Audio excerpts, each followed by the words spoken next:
কোনো ধরনের পরিবর্তন ছাড়া নির্বাচনের দিকে গেলে সেই নির্বাচনটি গ্রহণযোগ্য হবে না। সেই নির্বাচনে জাতীয় নাগরিক পার্টি অংশগ্রহণ করবে কিনা সেটাও বিবেচনাধীন থাকবে। প্রশাসন আমরা দেখছি প্রধান রাজনৈতিক দল বিএনপির পক্ষ অবলম্বন করছে অনেক জায়গায়, এবং মাঠ পর্যায়ে যে ধরনের চাঁদাবাজি চলছে সেই জায়গায় প্রশাসন আসলে নিশ্চুপ ভূমিকা পালন করছে। বর্তমান রাজনৈতিক পরিস্থিতি, সংস্কার কার্যক্রম এবং নির্বাচন বিষয়ে তাদের প্রধান ফোকাস ছিল। এছাড়াও দেশের সংখ্যালঘুরা তাদের নিরাপত্তা সহ বাংলাদেশের সামনের রাজনীতি কোন দিকে যাবে এবং আমাদের রাজনৈতিক দলের গঠন প্রক্রিয়া, সাংগঠনিক কার্যক্রম, আদর্শ ইত্যাদি বিষয়ে তাদের আগ্রহ ছিল। আমরা আমাদের জায়গা থেকে ব্যাখ্যা করেছি আমাদের রাজনৈতিক দল কোন প্রেক্ষিতে, কেন এবং কোন লক্ষ্য নিয়ে এগিয়ে যাচ্ছে। সংস্কার বিষয়ে আমরা যেই প্রস্তাবনাগুলো সংস্কার কমিশনে দিয়েছি সেটি আমরা বলেছি, এবং আমরা আমাদের যে তিনটি দাবি বিচার, সংস্কার এবং গণপরিষদ নির্বাচন সেটি আমরা সুস্পষ্টভাবে বলেছি।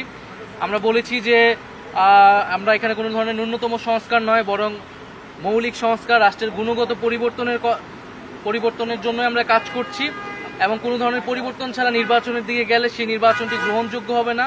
সেই নির্বাচনে জাতীয় নাগরিক পার্টি অংশগ্রহণ করবে কিনা সেটাও বিবেচনাধীন থাকবে।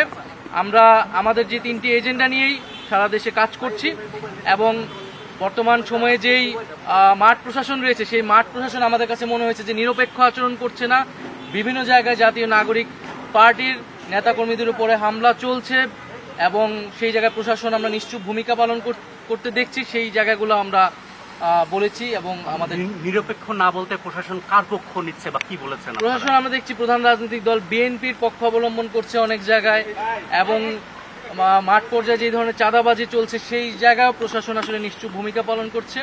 আমরা বলেছি যে এই ধরনের একটি প্রশাসন যদি থাকে তাহলে এর আন্ডারে নির্বাচন করাটাও আসলে সম্ভব নয়। ফলে একটি লেভেল প্লেইং ফিল্ডের জন্য একটি নিরপেক্ষ প্রশাসন, আমলাতন্ত্র, পুলিশ আসলে আমাদেরকে নিশ্চিত করতে হবে। আপনি বলছেন যে না মৌলিক সংস্কার ছাড়া নির্বাচন হবে, যাবে কি যাবে না সেটা আপনারা বিবেচনা করবেন, কিন্তু কবে নির্বাচনে যেতে চান বা কবে নির্বাচন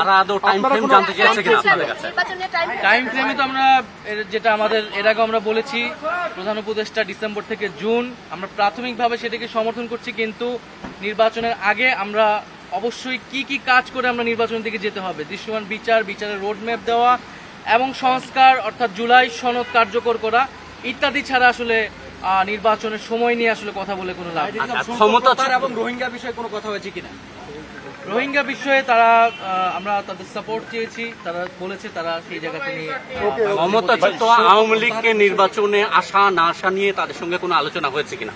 না, এই বিষয়ে কোনো স্পষ্ট আলাপ হয় নাই। আমরা আমাদের যেটা দলীয় অবস্থান আমরা বলেছি বিচারের আগে আওয়ামী লীগের সাংগঠনিক রাজনৈতিক কার্যক্রম এবং ইলেকশনে অংশগ্রহণের কোনো সুযোগ আছে বলে আমরা মনে করি না। দল হিসাবে সেটা করেছেন কিনা?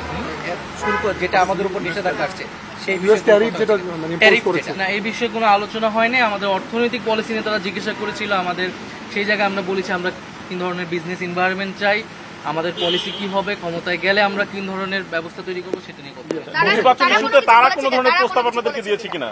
কোন ইস্যুতে কথা বলছেন? নির্বাচন ইস্যুতে তারা কি চায়, তাদের মতামত? না, তারা কিছু বলে, তারা আমাদের শুনতে চেয়েছে, তারা বিভিন্ন রাজনৈতিক দলের বক্তব্য তারা শুনতেছে।